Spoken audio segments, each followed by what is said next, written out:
اعوذ باللہ من الشیطان الرجیم بسم اللہ الرحمن الرحیم نحمدہ ونصلی علی رسولہ الکریم وعلی آلہ الطیبین الطاہرین المعصومین المظلومین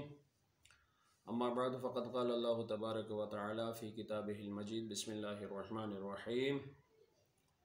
یا ایہا الذین آمنوا کتب علیکم الصیام کما کتب علی الذین من قبلکم لعلکم تتقون صدق اللہ العلی العظیم۔ ماہ سیام کا 12واں درس لے کر آپ کی خدمت میں حاضر ہوا ہوں۔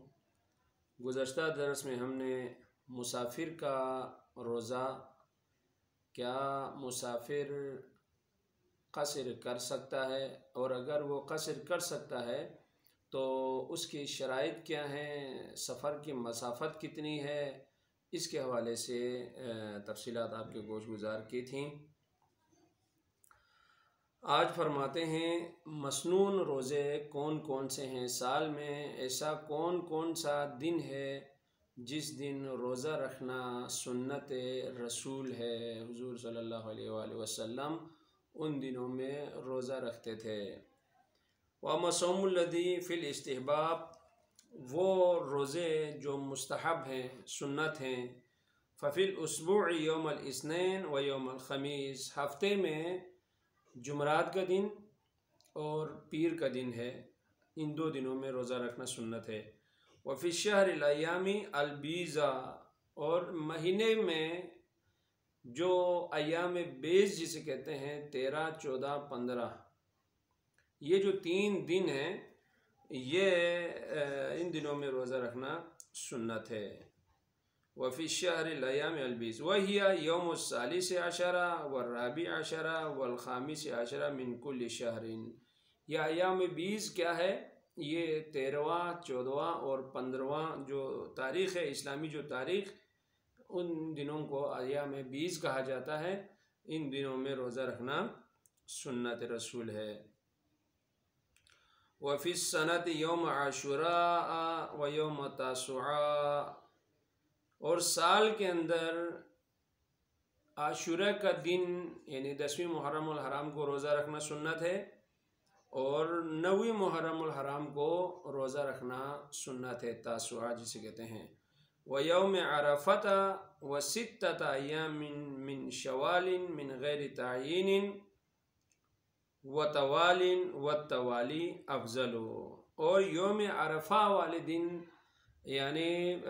جو 9ویں ذی الحج ہے،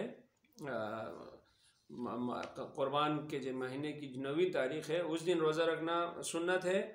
اور ساتھ ساتھ رمضان المبارک جیسے ہی گزر جائے، عید الفطر کے بعد عید کے دن کو چھوڑ کے شوال کے مہینے میں مسلسل 6 روزے رکھنا،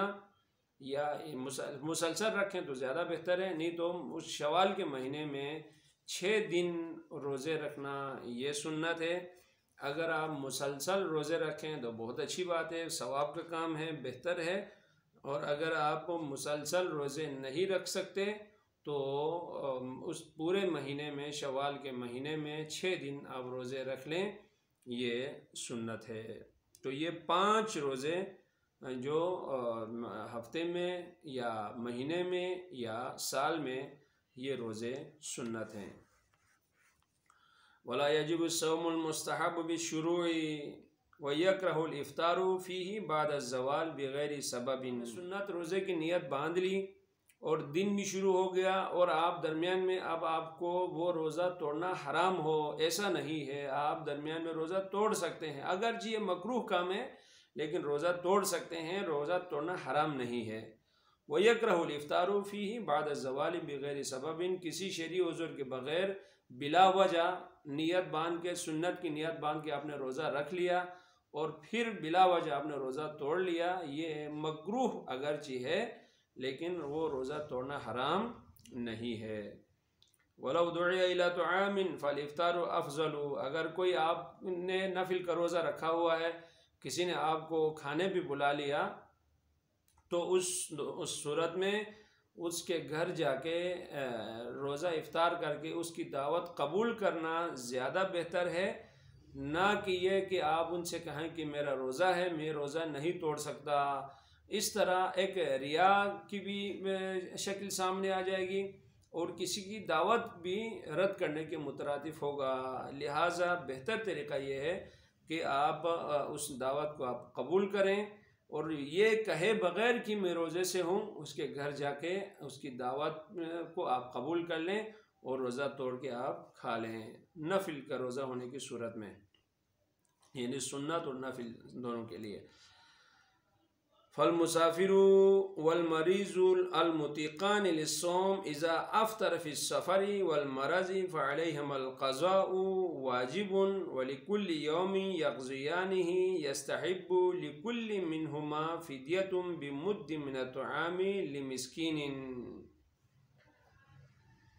کوئی بندہ سفر میں جاتا ہے یا کوئی مریض ہے، دونوں روزہ رکھ سکتے ہیں، یعنی سفر بھی اتنا مشکل نہیں ہے، نہ بیماری اتنی سنگین ہے کہ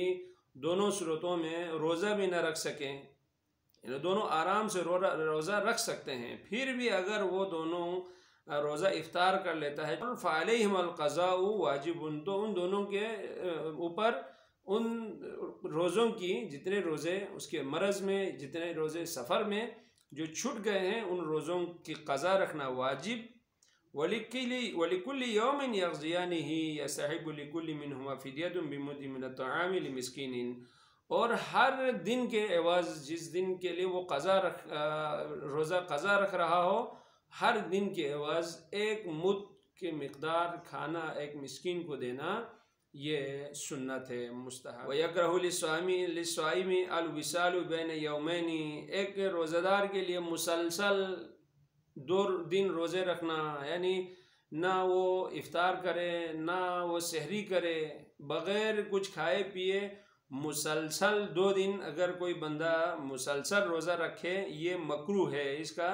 یعنی اس طرح کرنا نہیں چاہیے۔ مکروہ کا مطلب میں پہلے عرض کر چکا ہوں، مکروہ کا مطلب یہ کہ ہر وہ کام جس کا نہ کرنا اچھا ہو اس کو مکروہ کہا جاتا ہے۔ لہٰذا یہ امر بھی کہ آپ مسلسل بغیر کچھ درمیان میں یعنی کچھ کھائے پیے بغیر آپ مسلسل روزے رکھیں، یہ شریعت کی نگاہ میں مکروہ امر ہے۔ وَلَا يَجُوزُ التَّسَحُّرُ وَهُوَ شَاكٌ فِي طُلُوعِ الصُّبْحِ، اگر روزہ دار کو شک ہو جائے کہ شاید صبح صادق طلوع ہو گئی ہے، ذرا سے بھی شک ہو جائے تو اس کے لیے پھر سحری کرتے رہنا جائز نہیں ہے۔ جیسے اس کو شک ہو، اس کو چاہیے کہ سحری کھانا روک دے، اور اگر شک ہوتے ہوئے بھی اگر کوئی سحری کرتا رہتا ہے اور اگر خدا نخواستہ صبح صادق واقع میں طلوع ہو گئی ہو، تو اس وقت اس کا روزہ پھر روزوں میں شمار نہیں ہوگا، ابتدا میں ہی وہ اپنا روزہ توڑ چکا ہوگا۔ کل ہم انشاءاللہ تعالیٰ قضا، روزوں کی قضا کیسے قضاؤں کی ادائیگی ہوگی اس کے بارے میں آپ کو تفصیلات پہنچائیں گے۔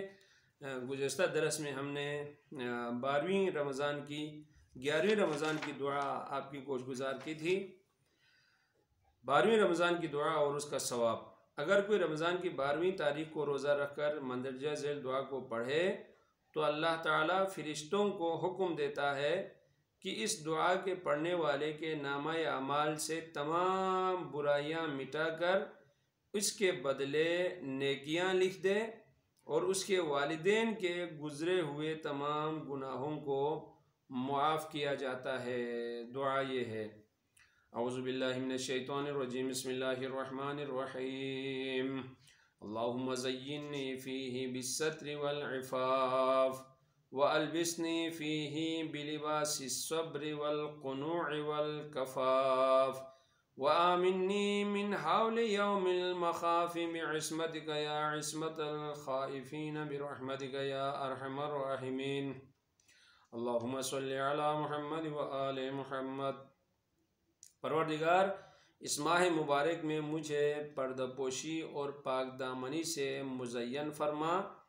اور مجھے اس ماہ میں صبر اور قناعت و کفایت کا لباس پہنا دے۔ اے خوف زدوں کو بچانے والے، تیرے بچاؤ کے ذریعے خوف کے دن مجھے امن عطا فرما۔ اے سب سے زیادہ رحم والے، تیری رحمت کا واسطہ اللہم صلی علی محمد و آل محمد برحمتک یا ارحم الراحمین.